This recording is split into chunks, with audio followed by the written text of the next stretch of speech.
Muri yeZimbabwe tichikugamuchirai zvakare ipo pano paZim News Update, pano petinoda kupema news update anonga ari kuitika muno munyika yeZimbabwe. So kana uri mutsva, please don't forget to subscribe, like nekushare. Sekuziva kuti tiri kuita muri yeZimbabwe, taimbotaura masvondo akadarika pano tichiti Themba Muliswa akaenda kunopirwa mari kuprivate office yava Mnangagwa kuBorodale. So Themba Muliswa akatanga kunga kuda kusapota vaMnangagwa sikuona kwatakaita muri yeZimbabwe tumavidhios nezvinhu zvaanga kuposta anga kuratidza kuti akusapota president Emerson Mnangagwa. So vanhu vakakurumidza kuzviona, akaona mamedia mapera kuzara kuti Themba apiwa mari akuda kusapota president Emerson Mnangagwa, Themba nyoka mubonde, wati wana kuti zvakawanda wanda. Now akudzoka achiti ndakusapota VP Chiwenga. Muri kumuona kuti munhu inyoka mubonde uyu Themba Muliswa muri kuona pa ane chimusoro ichi inyoka mubonde munhu iye muri yeZimbabwe. Zvinhu hazvina kumira zvakanaka. Rekedzai tiwerenge zvaanyora, then tichazopinda kuYouTube, dandeputande rake reYouTube monzwa zvaari kutaura kutoti no zvinhu izvi hazvina musoro muri yeZimbabwe. Ari kutaura nyaya dzema 15 billion akasashayikwa kudhara nguva yana Mugabe. Wana kuti tombodhila nema-issues ari paground, zvinhu zviri kutomboitika paground pari zvino, noti zvematakatya kare zvekuti kwanzi 15 billion Obert Mpofu ndiye Minister of Mines wati vanofanira kuinvestigate kuti mari iyo yakaendepi, because mari iyo madiamond aiwetha 15 billion akashayikwa nguva yana Mugabe iyaya muri yeZimbabwe. So ndo mashoko ari kunyorwa naThemba Muliswa pano tiri kuona akanzi I fully support VP Chiwenga mumababata apa. I fully support VP Chiwenga. NdiThemba Muliswa akudaro uyu. Abva kutozviisa nhasi uno uyu zvine 1 hour abva kutozviisa. Ende tichaenda kukavidhiyo akamonzwa kuti ari kutaura kuti kudini kukudandemutande reYouTube. So I fully support VP Chiwenga. I fully support VP Chiwenga relying core, but the fight against corruption should not be weaponized as a political gadget against revival that won't produce results with national benefits, but rather advance the agenda of a few wana vari kudya mari muZimbabwe, few wana vari kudya mari. Tirakuona, rekedzai timbopinde kucomment section, tirakuona kavidhiyo kaka, kana kuti rekedzai titange kumboona kavidhiyo kake tozoenda kucomment section mboone kavidhiyo kake kuYouTube kuti ari kutaura kuti kudini. Rekedzai tikaplay. So Themba Muliswa, you have been trending again after your video on the Politburo issue involving Vice President Chiwenga and President Mnangagwa.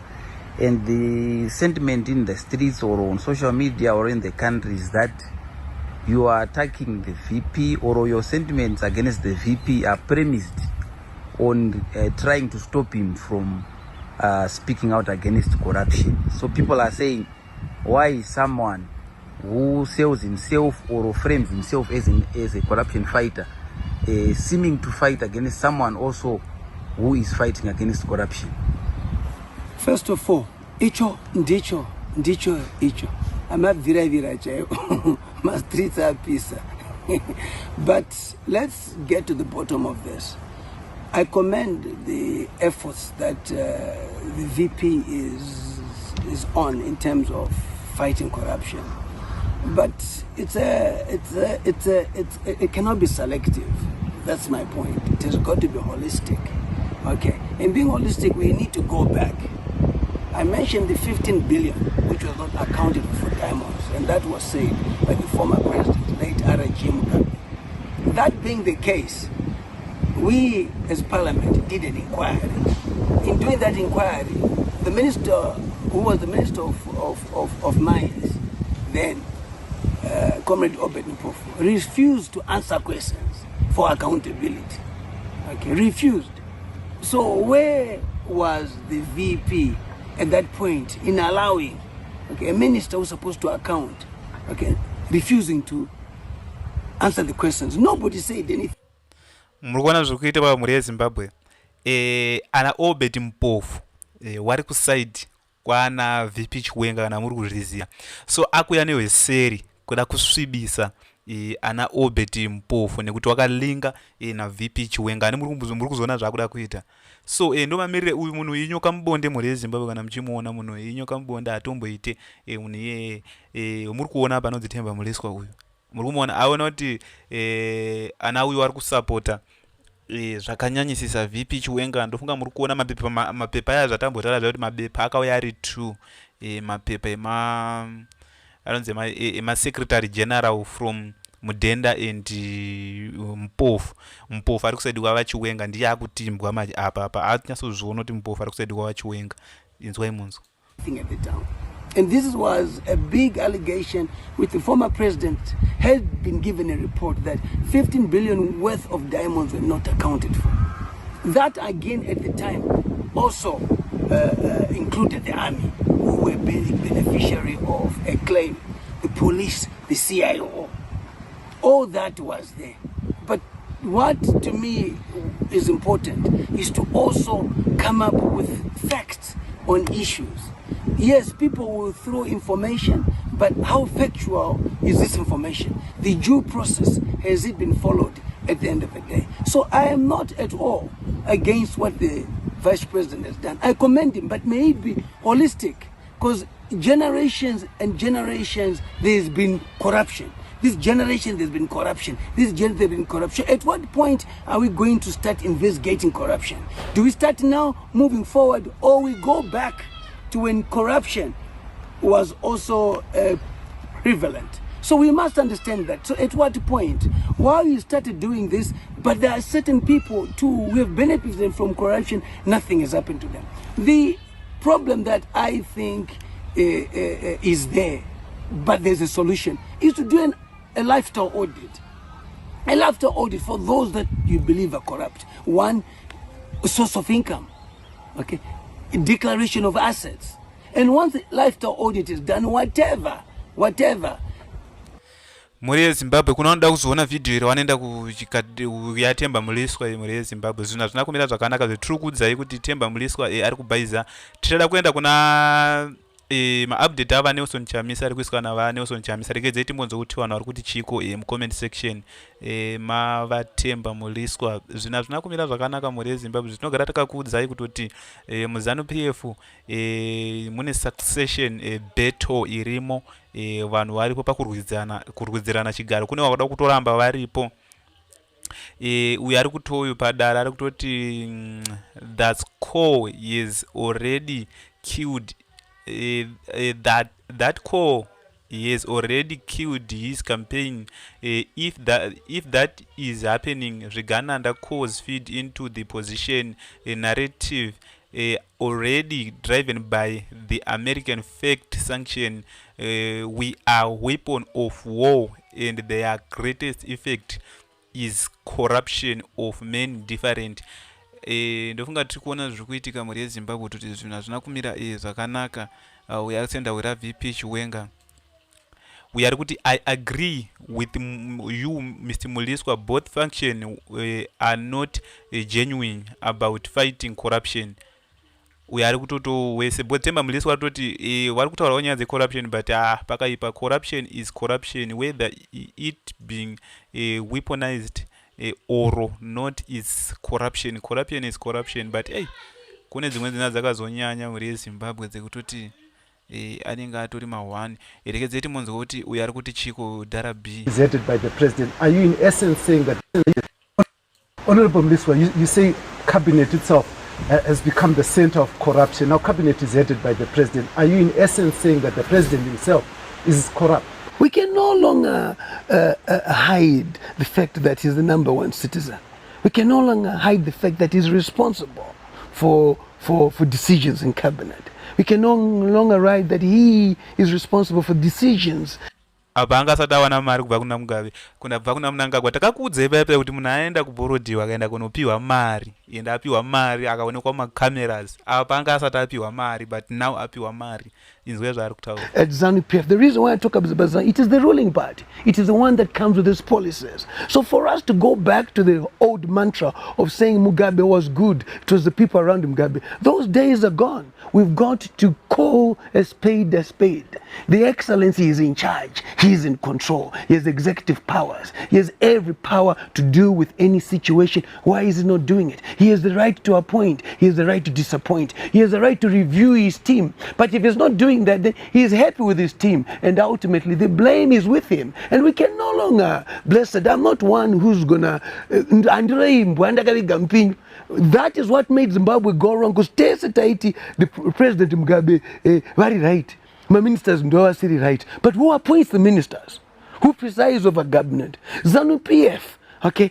It does not speak about corruption. Yes, they talk about zero tolerance on corruption and so forth. He is responsible and he must be held accountable. It's as simple as that. The former president lost power through an impeachment process because of misconduct, because of not following the constitution. And that's what we use. That motion was moved by Maridadi at first. I was seconding it. Then ndofunga muri kuona Themba Mliswa ari kutaura zvakadaro apa anga asati awana mari apa achikutaura zvinhu kwazvo. But my question is, Themba Mliswa, why is it everyone in the party was silent when VP Chiwenga was being mocked by opportunists like Mavetera and the likes of Mutswangwa and Garwe? Why up to now there is none other who backed a VP from those notorious attacks? Ndofunga muri kuona ana uyu vari kuataka VP Chiwenga pasine corruption, and his should be the country rallying pasine corruption, and this should be the country rallying ko zvimwe zvese izvo rangove drama, two birds one stone. Vakashata muri yeZimbabwe. Maonero evanhu izi Chivayo, our foreign minister is Chivayo, our foreign minister.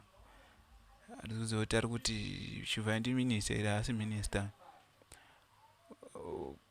Ko mamizius avaifarira avakanzwa, ko mamizius avaifarira avakanzwa kuti mupofu akamanzvenga here?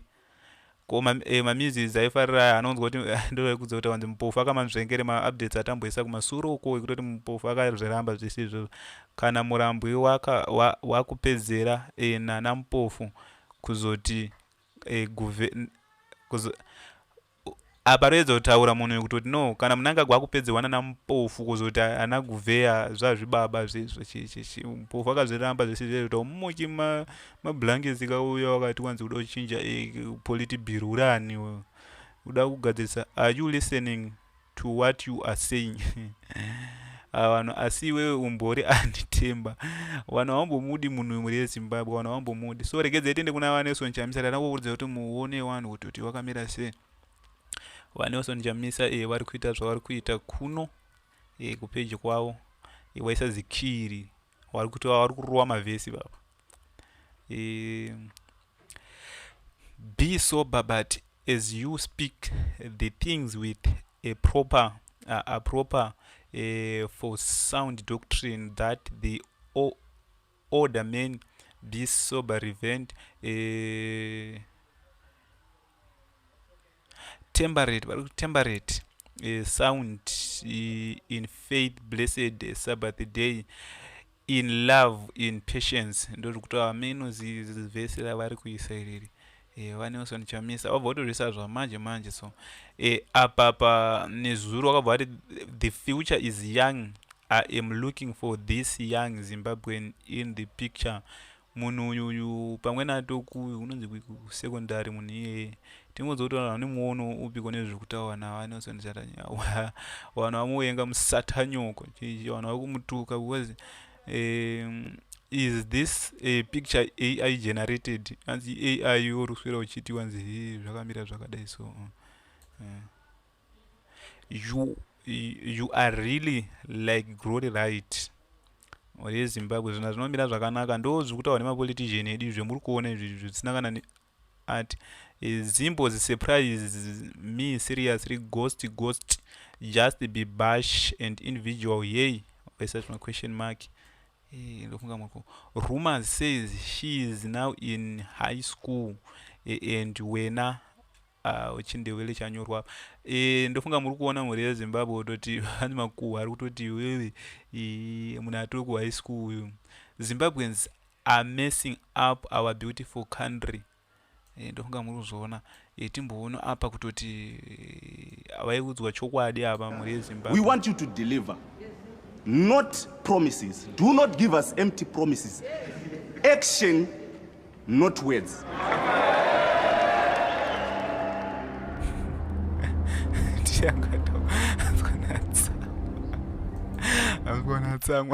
We want you to deliver, not promises. Do not give us empty promises.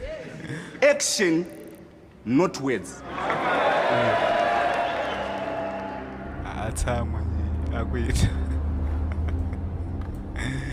Shadala, how did you fix We want you to deliver, not promises. Pakaipa usati fendere hausi kuona here kuti its AI vaiva minister of ICT rudzi iwe hai prezo mukabudikira id anonzwa chando varakashi vanobva vapererwa nemoto ndo mamiriro azvakaita mhuri yeZimbabwe.